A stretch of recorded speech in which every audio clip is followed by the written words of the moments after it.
What's up, baby? Dude, Yeah. I miss your face, man. I don't even know. Like, we started a podcast together a long ass time ago, and then you just went on to bigger and better things and just left me, bro. Like, what's good? No, man, it wasn't bigger and better at all, bro. It was just way too much to juggle at one time. I'm not going to even lie to you. I had to balance stuff. I was like, yeah. See, I'd rather be consistent. I was like, yeah, Yeah, if I keep doing this, Daisy gonna keep getting mad at me because we kept having to postpone or reschedule stuff literally because of me. So I was like, yeah, yeah. this ain't fair, bro.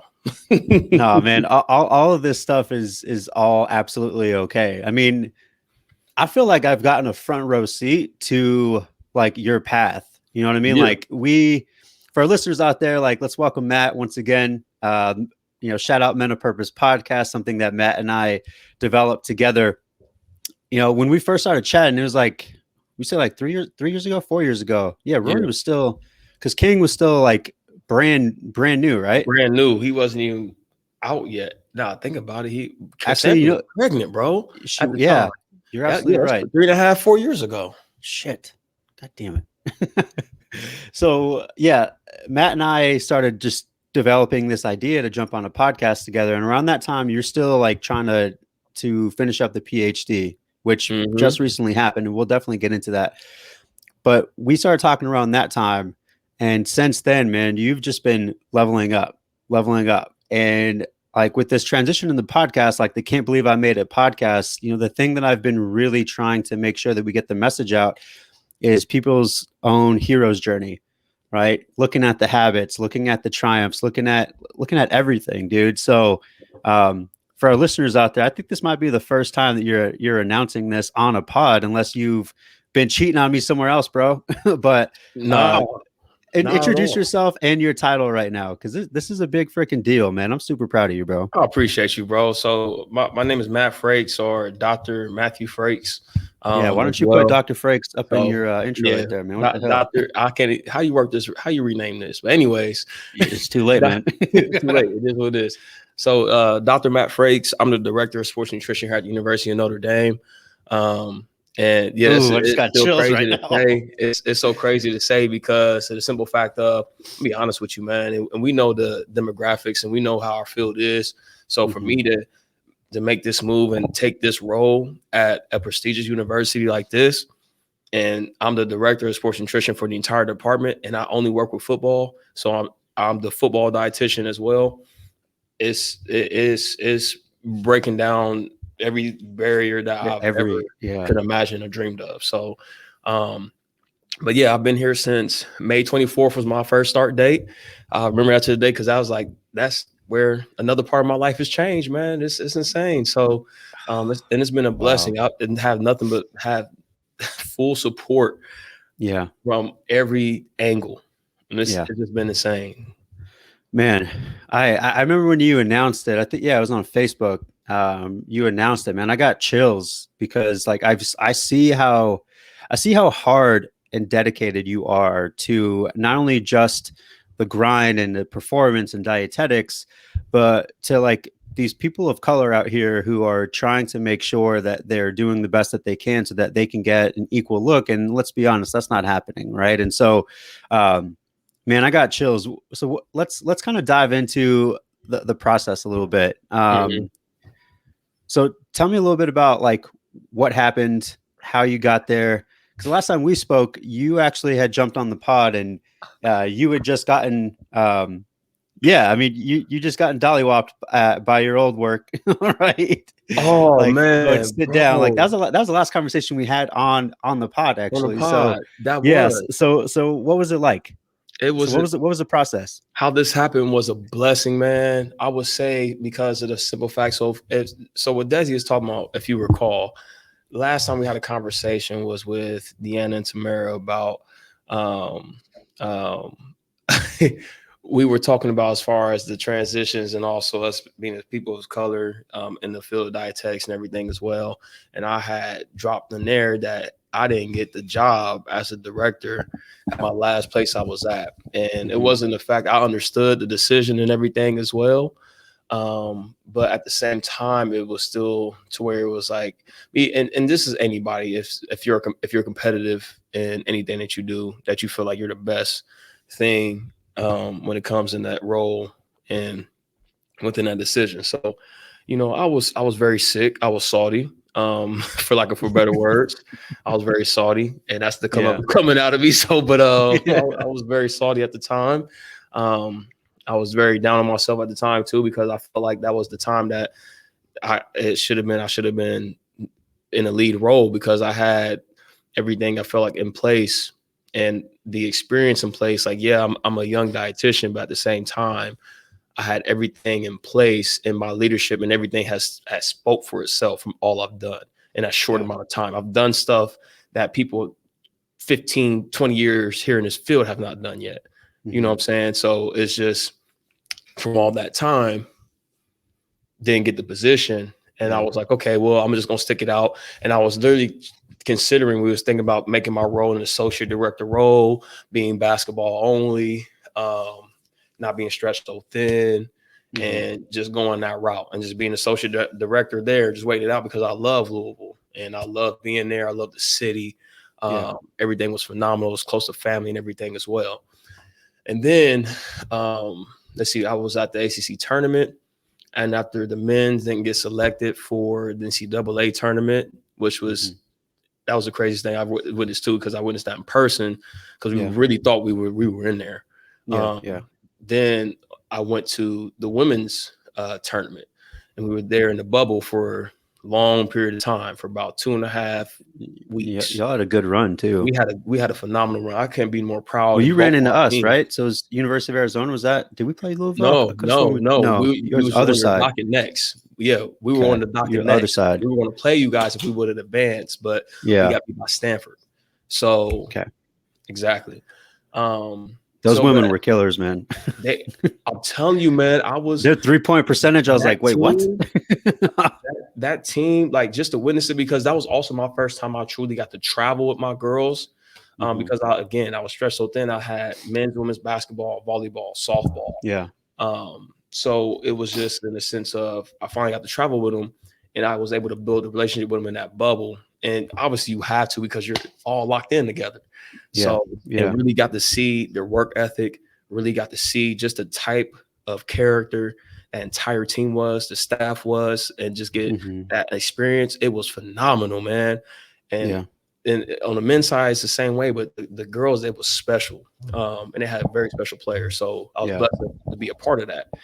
Away from my family for a long time, I was blessed to be a part of that. But anyways, during that time, I had gotten a call. Literally, probably it was a practice right before we was getting ready for Stanford. I got a call at the blue. Literally, one of my good friends, my colleagues, was talking to one of the dietitians here that they were about to leave. And they had a conversation about me. He called me up, was telling me about the university and all this stuff. Like, hey, we want you to put your name in the hat. We think it'll be a good idea. It's thinking about you getting back to football. And literally before that, my old strength coach I played on at Bowling Green asked me that question, like, Frakes, what's going on? Like, do you think you're going to get back into football? Because we've been hearing you doing some phenomenal things, especially with your research and concussion and stuff. Just know when I got the right money, I'm coming to get you. That's literally what he said to me. So I was like, that might be a sign. I had that call. That was the second sign. And then literally the third one was when I had that call from the AD here for football. Gave me a call, was like, he was telling me about it and everything, the role, the direction they want to go, how they want to bring somebody in to change the perspective and change the dynamics of here. Because it's one thing that they felt like that they truly was taken for granted. And the predecessors here, the whole entire staff, they just didn't truly treat them the way that they truly should have been treated as dietitians. That's how most dietitians feel too with some of their institutions. So I got the great end of the stick to where it was just like, they're finally ready for a change based upon all the work they've done. Called me up, told me about it, and I put my name in the hat. I got back, and then literally that week after, they had an itinerary ready for not only me, but my family. I've never seen nothing like that before in my life. They had an itinerary, literally the red carpet, bro. This is like they're recruiting for you. That was appointed for Cassandra and Kingston. So they had them on the interview too. So it was crazy to see. We drove up. I didn't want to fly because I was done flying. I was done with flights, and I wanted to drive to kind of see how the drive was and all that, get a feel for it. So Yeah. we drove up, stayed in. They rolled out the red carpet, basically. I had a great conversation with the entire staff. Coach Kelly, the head coach, moved his schedule around just to meet me. Mm-hmm. And that's said enough as it is right there. Yeah. And met with everybody. I had asked some very tough questions at the time just to kind of see how far I can push their buttons. And I was pushing buttons to kind of see like, okay, there's some things that from the past, what I've heard that probably went wrong. Some things I'm looking into as far as like my direction changing, the relationships I need to build before we even change a lot of the stuff that needs to be done too. Yeah. Interviews is just phenomenal. Then they offered me the job. I counter offered. Yeah. They were just willing. They was willing to give me what I was worth, man, and then some. And then they were just like, and then ever since then, like literally, it's been nothing but a blessing because from all the hard work that the previous staff had put in, like it wasn't the point to where it was a skeleton in a bando. The skeleton is just like it's establishing that the whole entire staff and department are ready to see whatever support they need to give our department to make us flourish, help us flourish. So I just came in a phenomenal situation. Man, can you do me a favor and the listeners once more? Can you read your full name and your position right now, your title, please? One more time. Dr. Matthew Richard Frakes is my full government name. My title is Director of Sports Nutrition here at the University of Notre Dame. Please allow me to reintroduce myself. My name is Ho. My gosh, man, I get chills about it. You know, I want to, Maddie, I want to dive into a little bit of the process for you. Again, for our listeners out there, Matt and I have been friends for the last, like, what, 3.5? Yeah, like 3.5 years.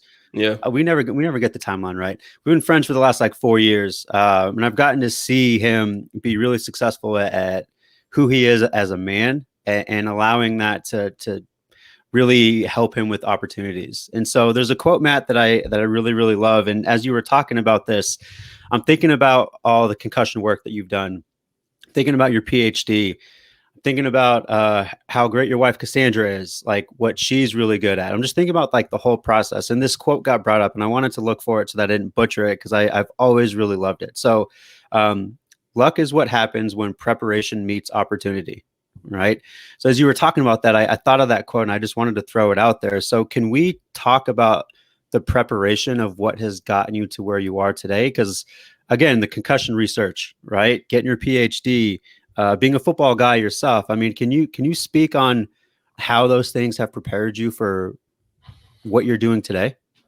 Every bit of my life has prepared me for this moment and even for moments after. Mm-hmm. And I would say just from all the adversities that I had to triumph over and learn from, has helped me build that stamina and patience in order to help be a leader and move us in a direction that we want and need to go to be successful based on the culture and the community that we have to work with.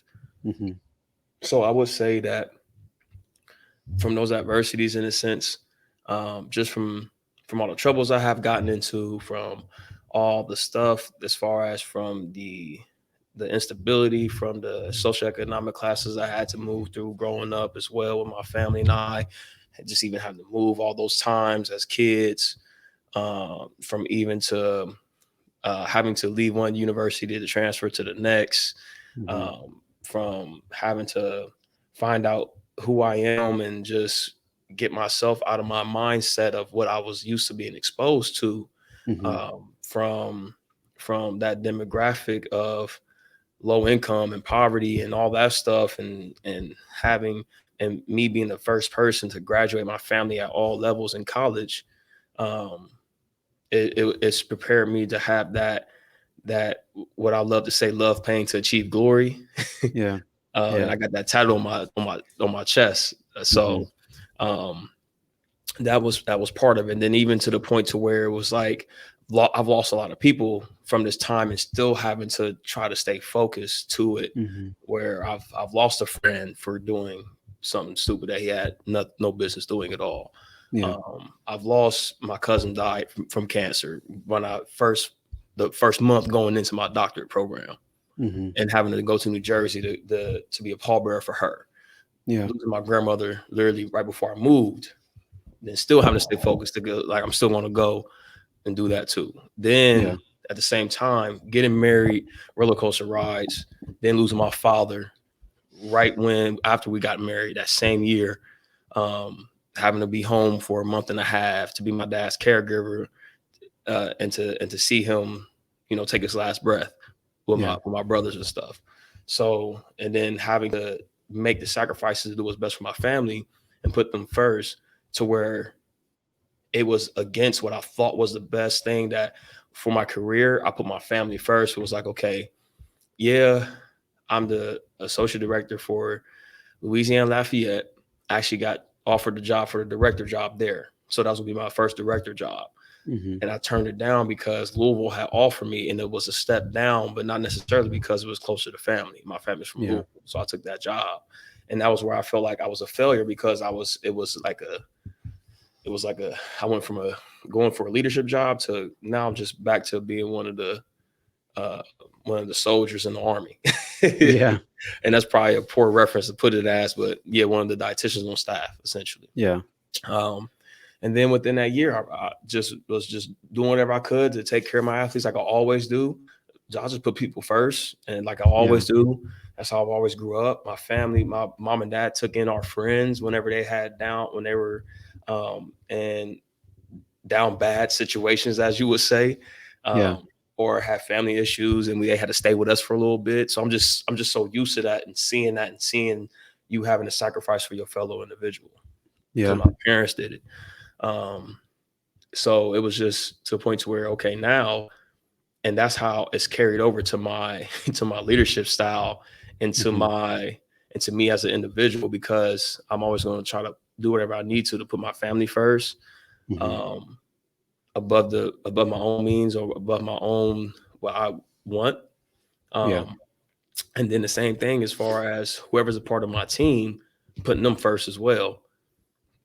And making sure like we have our vision, we have our goal, establishing that and being a leader, but at the same time, trying to incorporate what their values are and bringing people on board that align with our values. They may be the best dietitian in the world or the best person in the world, but if they don't align with our values and the direction we need to go, obviously I'm gonna go with somebody that needs to be coached or teached on some things more.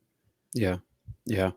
So, man, I would love you've said this on an earlier pod. I would love to, Matt, revisit it, because I think there's a lot of similarities just based off of what I know about you, based off of when you and I first met, the amount of times that you had to move. I mean, I remember you bought a home that you really loved, and then opportunity knocked, and then you had to sell that home and those people backed out. Like, I just remember the fury, man. So like, you talked about this in an earlier pod, and you kind of just touched on it, Matt, and I would like to touch on it again a bit more fully and what it felt like and what it truly meant for you. But I think in an earlier pod, you had mentioned that you moved an absorbent amount of like times as a kid. 11 times. 11 times. Thank you. Yeah.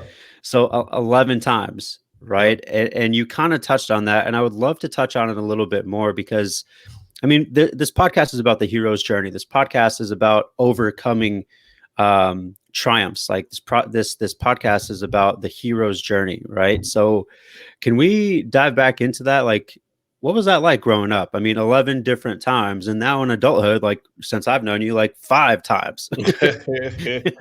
Yeah, man, I'm trying to get out of that habit, man. So it was just more so my parents just doing whatever we need to do to make ends meet and just to, what you will say, survive or whatnot. But at the same time, like it wasn't like we moved from state to state. It was literally just moving from one house to another in the same city because we couldn't afford that house anymore. Yeah. And my mom and dad trying to live above their means, but that's also to put us in an environment and a community that they thought was best, that we could thrive from, that was different than what their own was, because my parents both grew up in hectic environments too. So, and ours was hectic, but it probably wasn't as comparable as the project housing that my dad grew up in Cincinnati, or what my mom had to go through in the times of the segregation area as well in Louisville. And her telling me that she had crosses burned in her yard and all that stuff as well growing up. And it was just different times back then. So, but then for me in the instance, so it was from going from suburbs to the hood, to suburbs, to the hood, to going to school in the suburbs while living in the hood, and just trying to navigate all that. And same here. It was just so much, man. Because we just like even from Dayton and to Columbus, and from the south side of Columbus, then moving to East Columbus, and for people that are from those areas, that's from those cities and stuff that are familiar with it, they understand like, okay, some of those is some tough spots, but at the same time, like we just figured out, we just try to move through and try to just succeed no matter what was going on. Great, you couldn't bring no less than a C in a house. So my mom and dad just always taught us, like, no matter what's going on around you, you have to take care of business and establish a business and make sure you're successful at the end of the day. And that's how it's always been. And they've always done what they could. They've also taught us on what some things we need to sacrifice in order to make sure that you have the other things. There was times where we had the electricity off, so then that way we can have, as far as pay for the hot water so we can take a bath, or points to where we had to, okay, maybe some things messed up on this so we can have food on the table. And then you go to your friend's house to do other things, to shower, to hang out, enjoy the air conditioning, things like that. So it was just figuring out life and all that. My parents are juggling all that stuff, I mean, Matt, I can imagine that it sort of caused you to learn the value of being really resourceful, right? You know what I mean? And to really ground yourself in human connection. Because I mean, you talked about something that I definitely resonate with, is like having friends or other people's houses to go to when you needed to get that fill, right? Whether it was actual food or just like, hey, things at home aren't great right now, so let me just kind of like be there, right? Let me kind of just be here with you all. I want to ask you something, Matt. If we look at the process for you, right? When things have been their hardest, like let's kind of like go there for a minute. When things have been their hardest, what has kept you driven?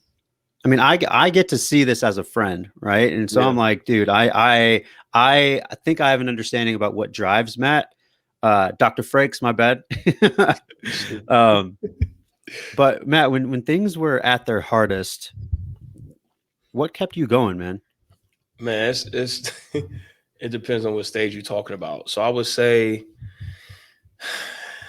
one, it was my parents. Having that support was I'm very lucky to have, because even seeing, as far as my friends didn't even have that stability of support, or having that 2-parent home, even no matter what, even if we were maybe doing worse than them income wise, we still had that value of family regardless. So that was always been around me. So I would say my family, for one, as far as for them and some of those times. And then after, when I had my own family, my wife and my son was also part of that. So when things were down bad, having that focus on making sure I establish a scenario that's always going to be better than what I had access to. And then also that's going to give my wife what she deserves. So that was another thing. Other thing was just having that unquestionable faith. And that's one of my biggest things, is that, I've seen this, I've done this, but no matter what, like from all that I've been through and seen, and there's some times that was, maybe I shouldn't have gone out of that successfully in certain scenarios, or be talking to you in this position at the same time.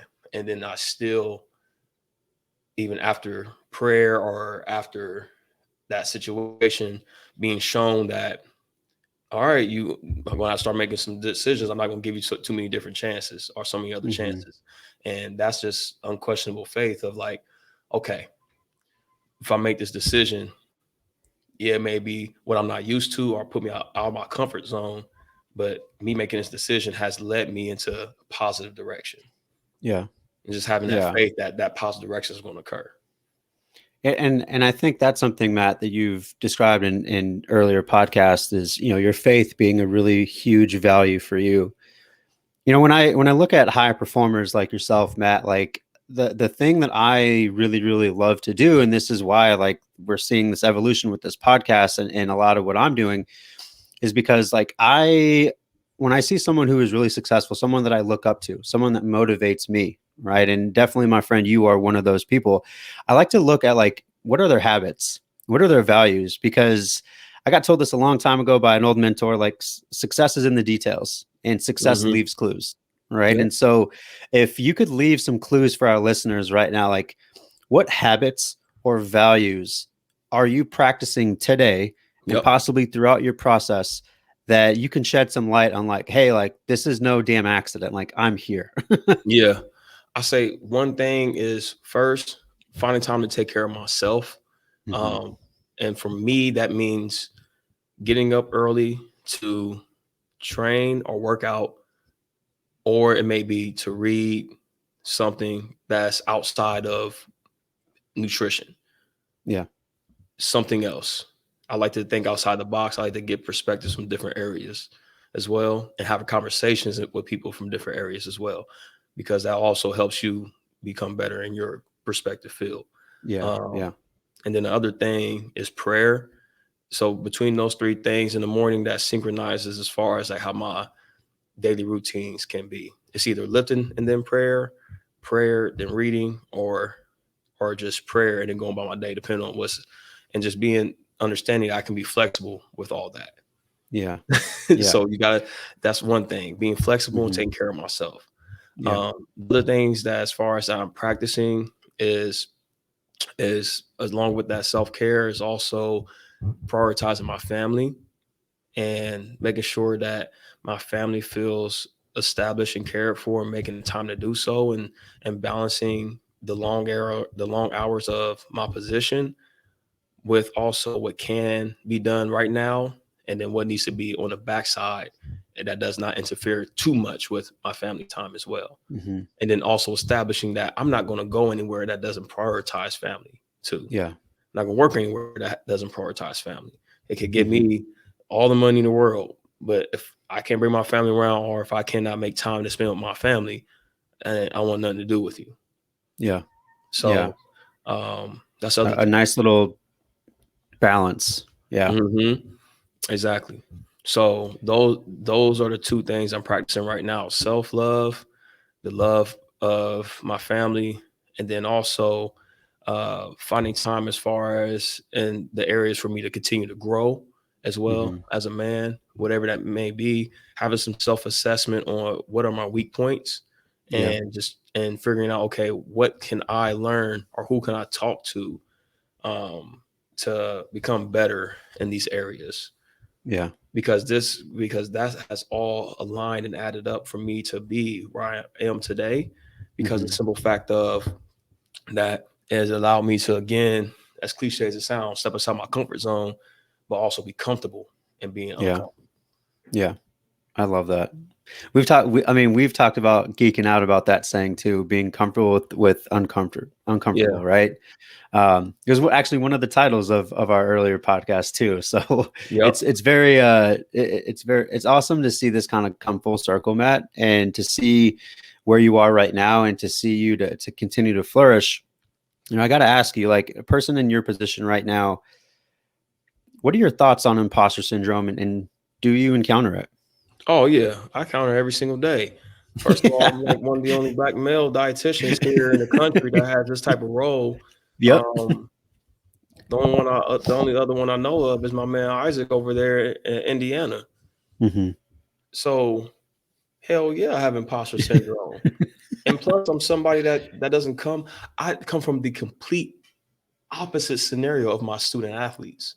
A lot of my student athletes. This is a private university, but in a prestigious university. I graduated high school and I got a 15 on my ACT. Yeah, I had a 15 on my ACT. I didn't grow up being the smartest, and I also come from an instability of financial means. Yeah. That's a complete opposite situation of who I'm talking to every single day. And my students, they're very intelligent as well. So even having those conversations with them, me being 32, them being 18, it still feels like I'm talking to somebody that still has a little bit more, that has more intellect than me. So I have to be on my A game at all times. Yeah. And even at that, it even calls me. The last time I had a drink was when I graduated my PhD. I literally stopped drinking so that way I can make sure that my mental capacity is on its A game at all times when I'm here every single day and making those sacrifices to do so. You can ask my wife, and that's one of the things that I went from just the extreme of living in Bourbon County, have me a little old fashioned here and there every single time, and to now it's like I don't have nothing at all whatsoever. Just so that way I can have, like, I can be on my A game when I'm having that conversation with them or when I'm leading this department, all that stuff too. So it's just from that. So yes, I have imposter syndrome because it's very limited on who I can speak with that can say that they're in my shoes and really have that scenario of, you have the social atmosphere you have to also consider. You have, what are people even thinking about when they're looking at me in this position? Because literally when you're typically seeing this position, it's a white female as well in this role. So how do they perceive this as, with me not seeing the typical position when they look at typical what fits the criteria of who they see us as in our field. So yes, I have imposter syndrome. And plus, I'm trying to raise a family every single day. I don't know what the hell I'm doing. I'm with you. I'm just doing the best I can. I don't know what I'm doing. I don't know what I'm doing at all. I'm just trying to figure out what my dad did and just go from there and then see what else I can do and just not fail. So I have that every single day, man. The only thing that pushes it aside is that I'm doing the due diligence to make sure that I'm talking to people when I don't have the answers, being like, hey, I don't know what this is, having those conversations with them. And people respect that because I'm able to say, I don't know, or like, I want to actually learn from you because this is my wheelhouse. You're more knowledgeable in this. Help me. People respect that more. Having that, and then searching for the resources that I need to in order to make sure that we're successful. So, I mean, Matt, you touched on something that I think is so important, and for a lot of our listeners too, to truly understand that life will continue to be chaotic. You're going to continue to have chaos. There's opportunity that will present itself. There are hard conversations that we all need to have, boundaries that we need to set. But I think, Matt, right there, you touched on something that first thing that popped in my head when you talked about, like, hey, the last time I had a drink was when I graduated, because I want to make sure I'm on point every single day of what I do. And that's to kind of nullify the imposter syndrome, right? The voices that come in that start talking shit to you. They're like, do you really belong here? Like, should you actually be here? Like, we got to nullify those voices and really attune to our habits and our values, right? And so for our listeners out there, he touched on something, at times, like, we're going to have to level up for the opportunity. And it has everything to do with noticing your distractions, noticing how you check out, and noticing how you need to be more present. And I think, Matt, as we went through the habits and the values that you had, the thing that I keep hearing is, like, I try to be present in the moment, whether I'm connecting with athletes, whether I'm reading something outside the wheelhouse of nutrition, which that's same here, whether I'm praying, even just strength and conditioning, getting a workout in. Like, that's the ultimate mindfulness journey of, like, noticing what your body is doing and where your mind is at. So I think one of the big things, Matt, that I got from this convo is your ability to be mindful in the moment and what you're doing to stay there. Exactly. And man, I'm so happy to see where you're at today, bro. Like, from a friend to a friend, I'm happy to see it. Now, I have a couple questions for you. For sure. All right. So this is the Can't Believe I Made It podcast, right? So have you made it? And if not, what does making it look like? Have I made it? Yes and no. I would say yes, because never in a million years would I ever thought that I would be in this situation, in this position.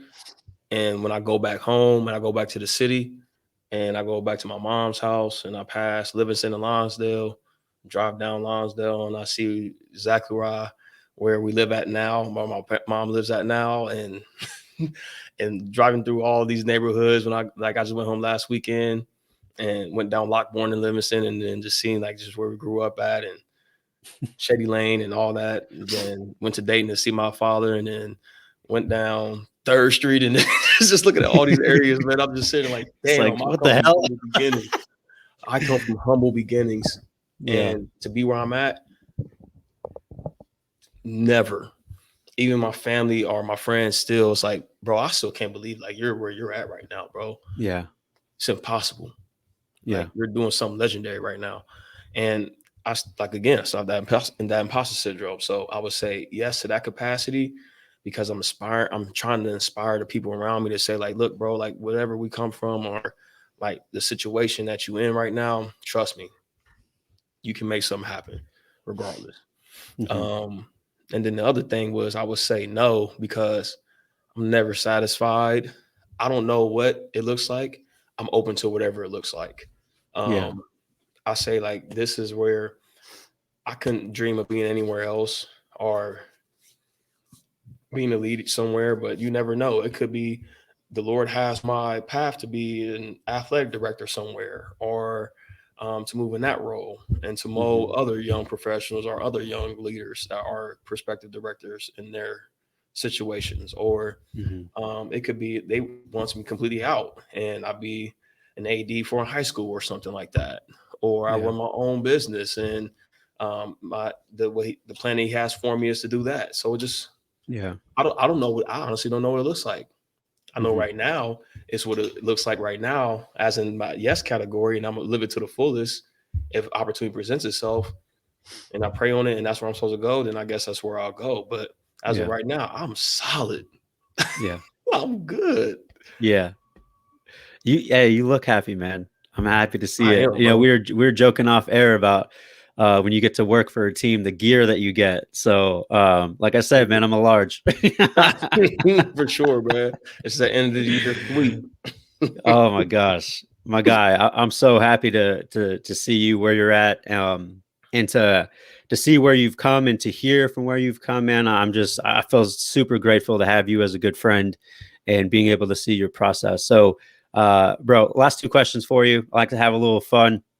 Again, this is a podcast about the hero's journey, tapping into the habits, the triumphs, the really hard moments, and what you had to do. So, in the realm of heroes, let me kind of put your mind space in the like superhero world, right? So, Marvel, DC, like whatever, right? Who is your hero comparison and why? I'm gonna be honest with you. It's Wolverine. I was about to say Hulk or Wolverine for real. Yeah. All right. So what? And that's exactly what it's. I would say between the Hulk too. I can definitely see the Hulk. Yeah. I used to be the Hulk. I used to be the Hulk, especially during my glory days of being very physical with everything. Yeah. But then I would say also Wolverine, because if you think of Wolverine's story, man, his backstory went through a lot of pain. Just a lot of torture for real. And then having to turn that around to still be having a kind heart to save others as well, and not utilize that to go on the realm. He has his rebel moments, which is he's human art mutant, as you would say, but still he has those elements of where it's like, he has the rebel moments, but at the same time, it's to where he thinks it's that to justify the good in a situation or to make things right, no matter what. Yeah. So even though in his rebel moments, it's still in a way to where it's like, I'm going against the grain to save or to make something right. Yeah. Yeah. I love that comparison. I would have to absolutely agree. Even just looking at his hero's journey. Shit. That's a good one. I would have thought for sure you could say Hulk. But that's a past life for you. All right, Matt, where can people find you? I want people to continue to look this dude up And we were talking some shit about Notre Dame before, but now that possibly, they're talking about opening it up the playoffs a little bit more, I'm gonna have to root for Notre Dame. I'm gonna have to root for the Fighting Irish because my guy is now head of performance over there. But where can people find you? Yeah, you're gonna find us in the college football playoffs, first of all. So you'll see me on the sidelines a lot. Other thing is so Twitter, Instagram, Superior Frakes. That's where you can find me. You can also find me on LinkedIn, and just by typing in my name, Matt R. Frakes or Dr. Matt Frakes in there. And then also you can find me on Facebook, but that's mostly for like my family to utilize. So, and then I'm also a Gatorade Performance Partner Captain right now. So nice. You can find some things that I will be like putting out that's Gatorade related and everything as well on my social media platforms. You can find me also on Irish Fuel. That's our sports nutrition page for our nutrition department. So, but my personal ones are Superior Frakes and Matt R. Frakes on LinkedIn. Man, people, go give this guy a follow. And again, if you're fairly new to the podcast or you listen to the Men of Purpose podcast and you're like, what the hell is this? This is still Desi's voice, but this is all new. Please, if there's something that resonated with you during this podcast, I want you to just do me a favor. Go ahead and screenshot it. It will be put on IGTV, on YouTube. I want you to screenshot it and just talk about something that really resonated with you, because the more that we share these stories, the more that we can start really tackling things like self-doubt, imposter syndrome. We can really start tackling the habits that keep these high performers with where they're at. So as always, like, subscribe, 5 stars, any type of review is always hugely thankful toward. But man, Matt, I appreciate you, bro. Congratulations. I mean, I can believe you made it, but yeah, that's me. Appreciate you, bro. Much love, man. It's always a pleasure to do this. So yeah, keep doing what you're doing, man. You're making phenomenal things happen too. So appreciate very proud bro. of you, man. Yeah. Likewise, my friend.